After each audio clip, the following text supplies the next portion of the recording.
If you're getting tired of David, you're in luck. But anyway, here's today's. We're going to be covering a large section of David's story. We're going to be doing about 10 chapters and looking at 3 separate lessons over those 10 chapters. Let's do it.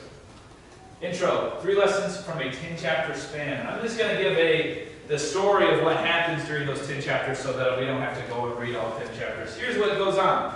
So the last thing we read last Sunday, right, was that David says, okay, I've got to eject myself from the situation. I can't be an Israelite anymore. I can't help Saul anymore. He's just going to try and kill me. There's nothing I can do about it. So he leaves, right? David leaves, and then he goes and joins the enemies of Israel. He goes to the Philistines because he's got nowhere else to go. So he goes there, and he signs up for the army. And big surprise, everybody loves him, right? He moves up the ranks of the Philistine army as well. And the king likes him, but the soldiers say, we can't have a Jew in our midst because he'll betray us on the battlefield. So, David leaves Israel and joins the Philistines, fights with them for a while, does a great thing, and then the king's like, hey, you're a great soldier, you're a great general, but you gotta go, and they're mad. So then David leaves, and he takes some people with him. He's got Israelites and Philistines with him now, and he has a rogue nation. He's got about 1,000 people with him, and they're not Israelites, they're not Philistines, they're just people with David, and he's going along the countryside trying to find some peace. Okay, Samuel the prophet dies. Israel's sad. And then Saul dies. If you're waiting for that, this whole story, we're just going to skip right over it. Saul's dead. He's gone, forget about it. Then David becomes king of Judah, which if you don't know much about Israel, history of the Bible, or what this is, that's like a state in Israel. So there's these 12 tribes that are broken up, and they're like 12 states, right, like in America. And David becomes king over one of them. And all of the people in Judah like him. He's king over that, and that's it. He's not king over Israel, but he is king over a part of it. Saul's son, and this is a great name, I'm going to name my child this, Ishbosheth, and then his general, Abner, rule the 11 other tribes. So Saul dies, and then his camp still takes over because there's his first in command, Abner, and his son, who's also in the army, Ishbosheth. They take over, and they start ruling the other 11 tribes. David and Saul's camp is what we're going to call that. They fight each other. They go to war for more power, and Ishbosheth and his dude, Saul's camp, they want to take over Judah, and David wants to stay alive. But David keeps getting stronger, and Saul's camp keeps getting weaker. And this goes on for years where they fight, and David keeps getting more and more powerful. Abner and Ish, I'm going to call him Ish just to abbreviate that. I don't want to say Ishbosheth all day. These two guys, so Ish is the son of Saul, and Abner has been Saul's general the whole time. They get in a fight. And Ish is this little brat, as you could imagine. And they get in a fight, and Abner's like, hey, look, I'm out of here. I'm going to go join David. I'm going to go make peace with him and try and promote his rightful kingship to all of Israel. Because Abner is a godly man, so he says, hey, I know that God promised Israel to David, so you're being a jerk anyway, I'm going to his side.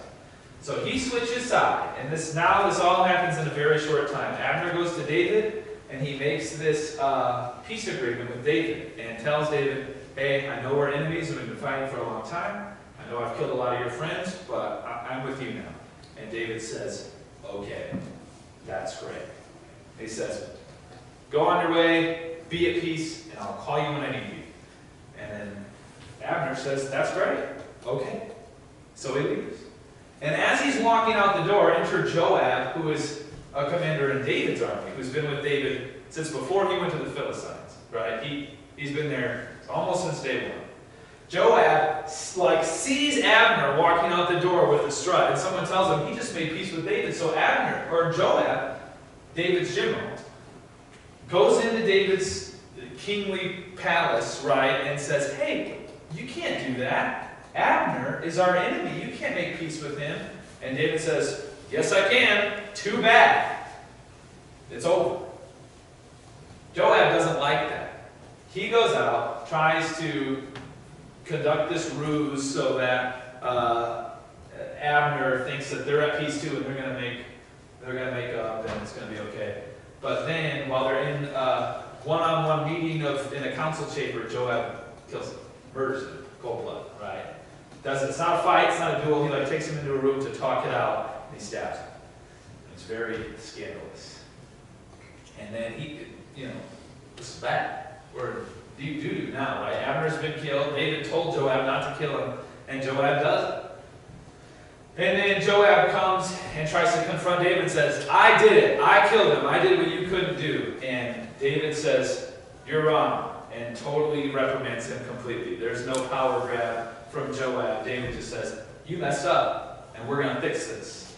So then David holds a national funeral. He calls all of the people that are in his kingdom to come together to have a national funeral for the main military commander of their enemy's camp, who just recently came back over to David's side. But David says, this was wrong that Joab killed him. We made peace. This goes against God, and now we're going to honor him and hold a funeral for him and bury him. And it was a very, very respectful thing to do. And then, so let's go to that right now, and this is where we're going to pick up in our Bibles. David is doing this whole national funeral for Abner. And he's already punished Joab and reprimanded him very severely. And now he's telling all of Israel, we'll see. So that's going to be on page 287. No, 288. And if you're reading the little bold section outlines in the NIV Bibles, you'll see that the one right before this is Joab murders Abner, so you know what kind of story we're in. Oh, actually, we don't need to read all of this. I just explained it. Let's start in verse 28. So Abner kills him. Or let's read verse 27 because we all like the drama. Okay, here we go. Now when Abner returned to Hebron, that was the place that David told him to go, Joab took him aside into an inner chamber, as if to speak with him privately, and there to avenge the blood of his brother Asahel. Joab stabbed him in the stomach, and he died.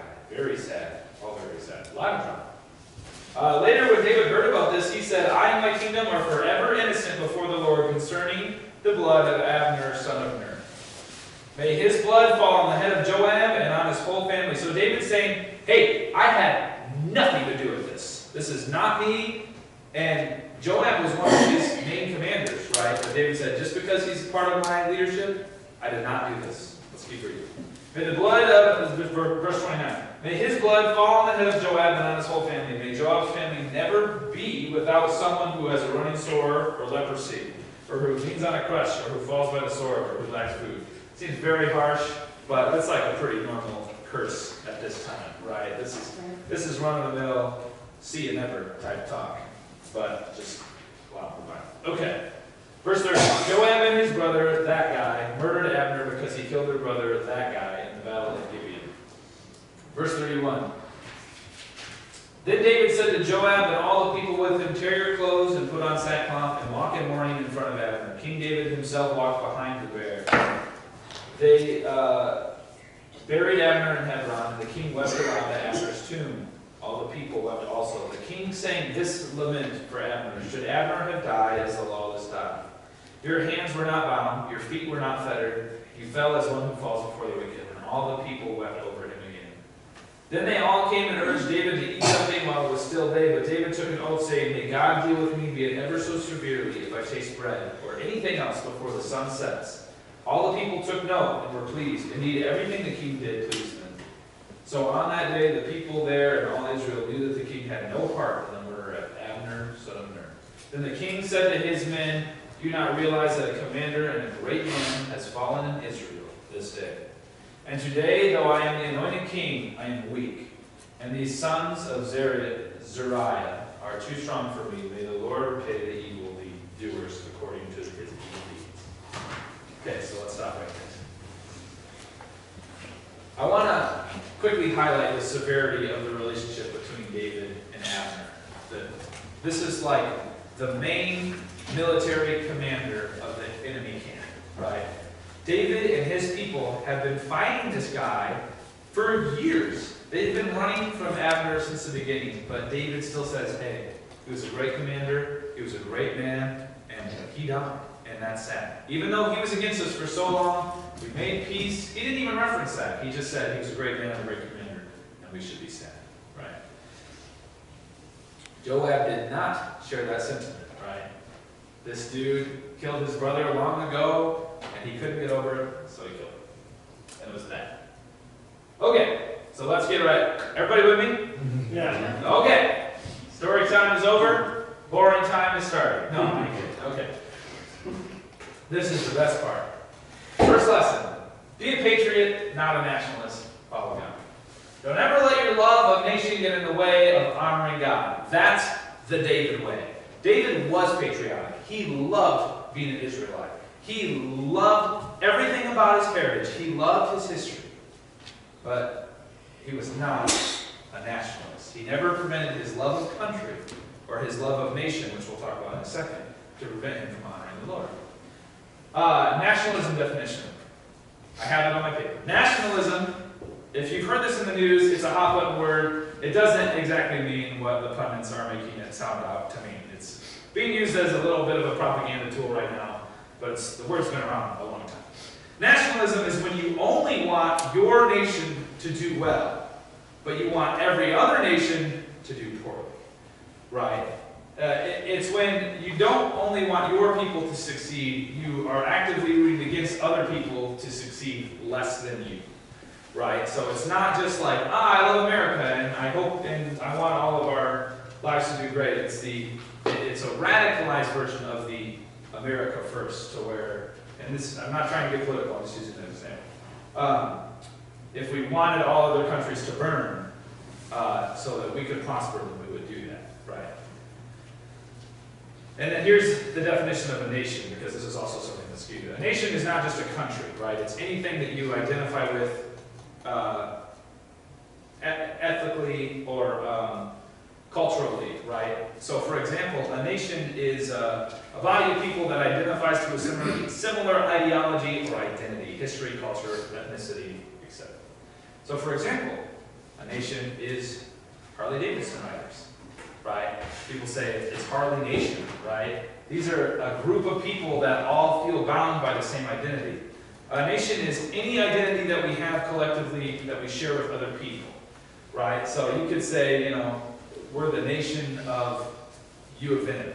All the people that are radical about Go Blue, they're a part of a nation. We're all part of a nation, right? And it's nation on the global scale often refers to people who are a group of people, right? Like the Kurds right now, they're in the Middle East, they lost their country. They're a nation, they don't have borders, but they're a nation of people out there. It's the Kurdish nation. It has nothing to do with territory, it just has to do with the bonds that are similar between the people. I'm saying this to say, don't be so into whatever you are that you forget to be God.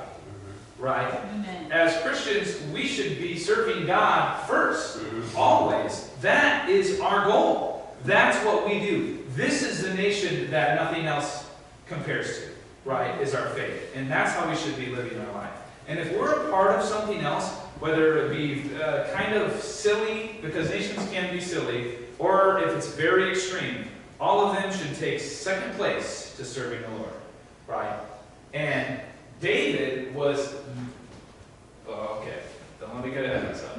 Joab is a nationalist, right? He could not make peace with his enemy. God has called us to make peace, right? We are peacemakers. And when David, his king, Joab sent a bunch to do this. Didn't follow David. He didn't follow the Lord's direct command either, right? This is a special situation where he didn't disobey his, he deserted the line of command. He deserted God's command, and he didn't make peace, right, when there was peace to be made.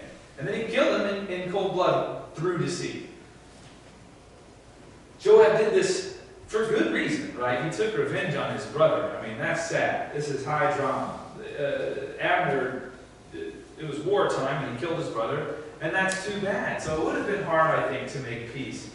But David will always make peace when he can, because he's following the Lord first, right? It's more important than being an Israelite. It's more important than all the wars he's gone through. He's following God. And God told David to be a good leader and make peace when he could, so David was doing that.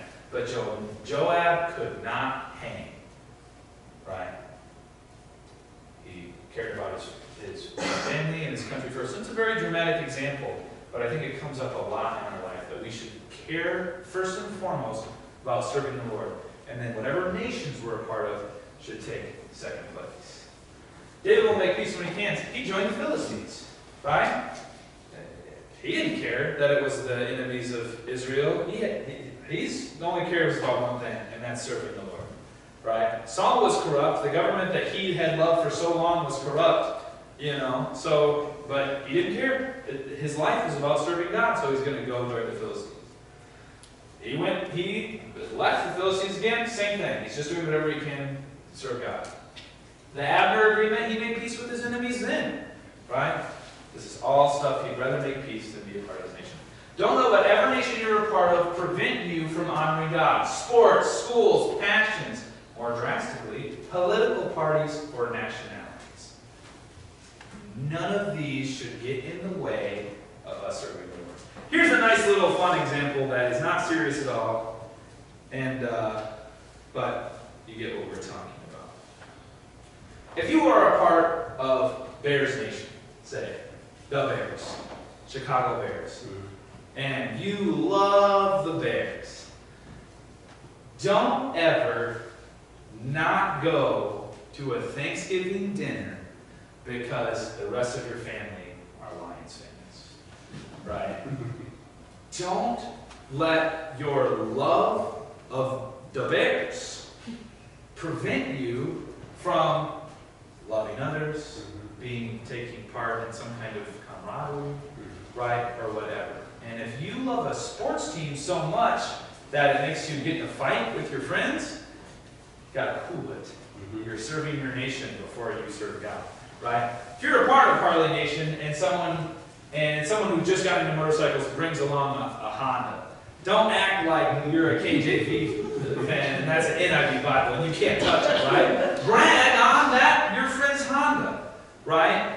If you're rude about someone else's motorcycles because you're a part of the Harley Davidson Nation, you're in the wrong if you're a Christian, right? You shouldn't be doing that. When I was in high school, I was a part of this. I went to Calvary Bible Youth Group, and for the women. But that's neither here nor there. And I was 14. Who would have known?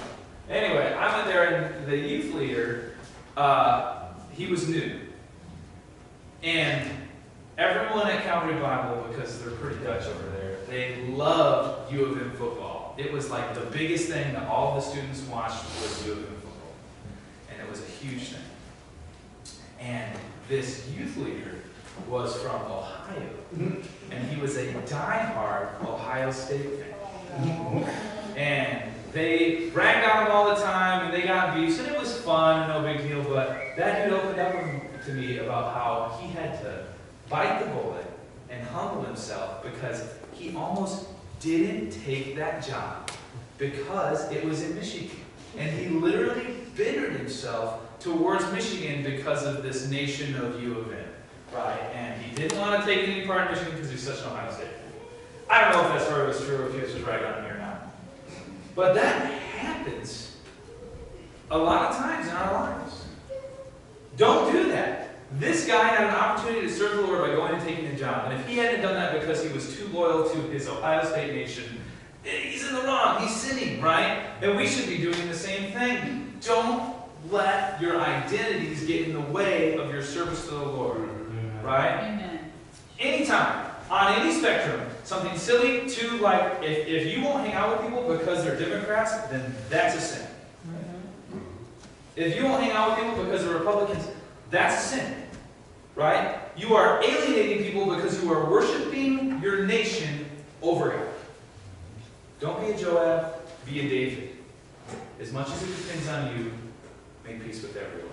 Let's hit this next slide. This is a verse from Joshua chapter 24, where Joshua is saying, hey, pick who you're going to follow, and follow, right? He says, now fear the Lord and serve him with all faithfulness, and throw away the gods your ancestors worshipped before the Euphrates River and in Egypt. He's just saying, before you guys decided to follow God, you had these anyway.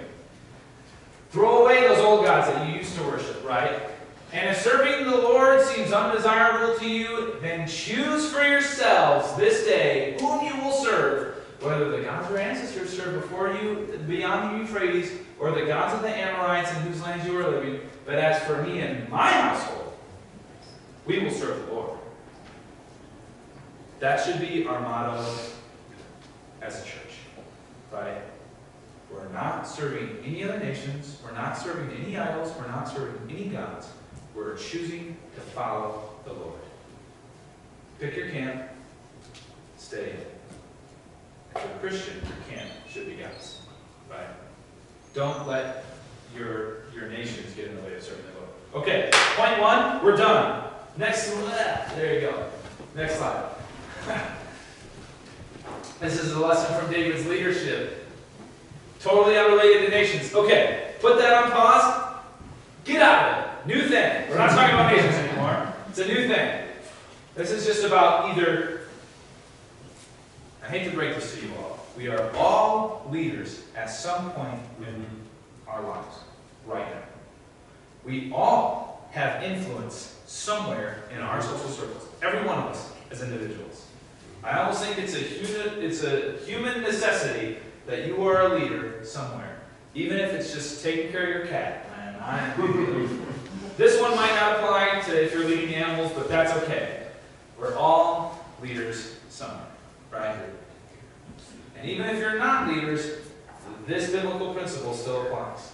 Also, expect this from your leaders and follow leaders that do this. Don't cover up scandal, right? When Joab did this thing, he was one of the top guys in David's camp, right? David put Joab there. But he didn't cover it up. He didn't try to make it look worse than it was. He brought the facts straight forward, saying, this was Joab, this was his deal, and I have nothing to do with it. Right? He was straightforward. He didn't try and cover up the scandal. He just brought it to not just the light in his own leadership, but the whole nation. Right? He told everybody what was going on. He told everybody what was happening. He was very, very straightforward, and he dealt responsibility to where it was. David will always take responsibility. If you want to know one of the greatest strengths of David, it's that he will own up when he makes a mistake. Right? But when it's not his mistake, and he says, this isn't me, people will listen. He let the whole of Israel know that his leadership team had done wrong. He let the whole nation know what was going on. This is the point. There are no minced or mixed words with David. Make sure your leadership or how you lead is honest and transparent. Right? As leaders or as friends, we should never try and use trickery to try and influence people or lead others. Right? Good leadership is honest and transparent. It's straightforward. Right? They tell it like it is. You're honest. You're there. David is never trying to deceive anybody. Even when he goes up against Goliath, he doesn't try and use some like Aesop's Fables tale to get Goliath confused and then kill him. He goes right up to him and confronts him. David goes right up to Saul and confronts him. And in our friendships and the times that we can lead, we should try and be as straightforward as we can. Right? Here's Proverbs 11:3. The integrity of the upright guides them, but the crookedness, one more time, the crookedness of the treacherous destroys them. Right?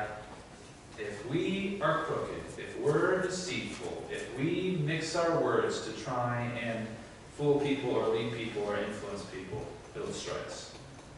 The crookedness, if we ever use deceit to try and lead, it will destroy us. Right? The integrity of the upright guides them, but the crookedness of the treacherous destroys them.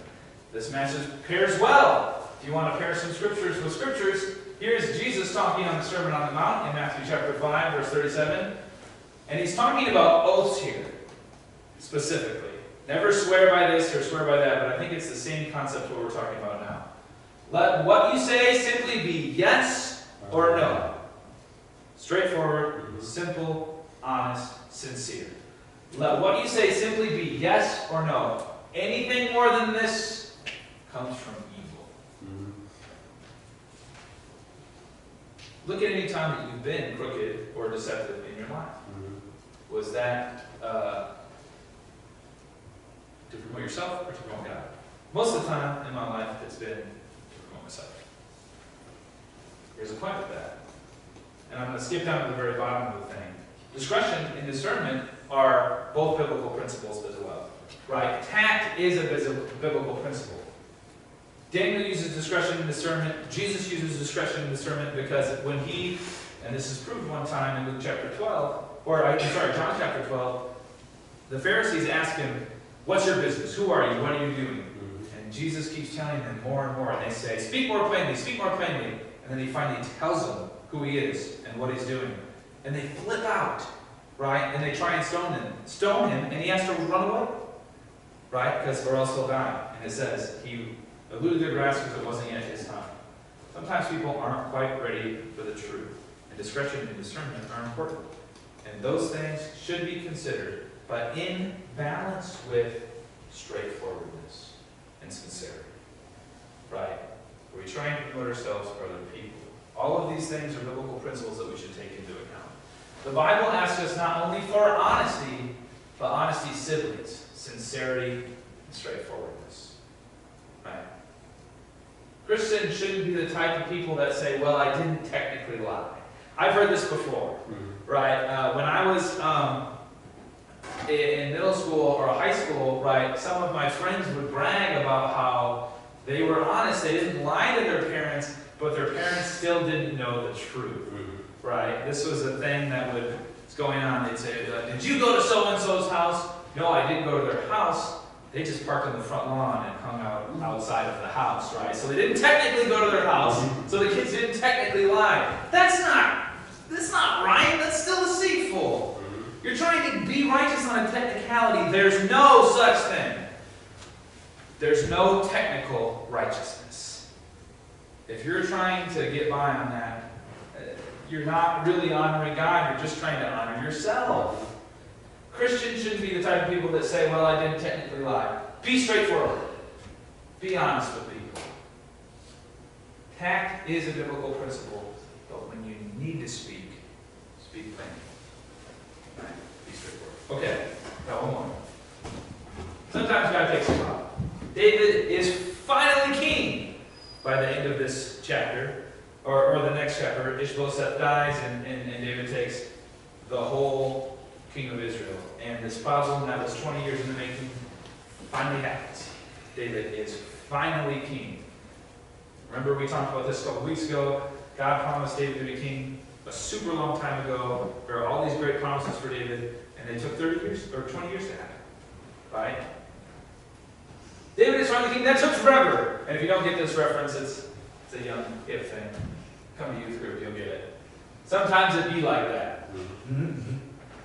Right? That's what the kids are saying online. Sometimes, man. Sometimes God takes a while. Ew. No, I'm kidding. Be patient. Right? Yeah, sometimes it does take a while. That doesn't mean that God has stopped working in your life. Sometimes it just takes a while for God's perfect will to come to fruition. Romans 12 tells us, amongst other places, that God's will is perfect. He wants the best for us. He's going to give the best to us if we follow Him and are loyal to Him, right? If we trust in God and lean on our own understanding, He's going to make our path straight. But God's straight path is the straightest path. Right? When God wants to give us something, He wants to give it to us in the perfect way. And sometimes it takes a while. Right? Sometimes perfection takes a little while. And we see this all the time in the Bible. All of these biblical heroes have to wait longer than they want to. Right?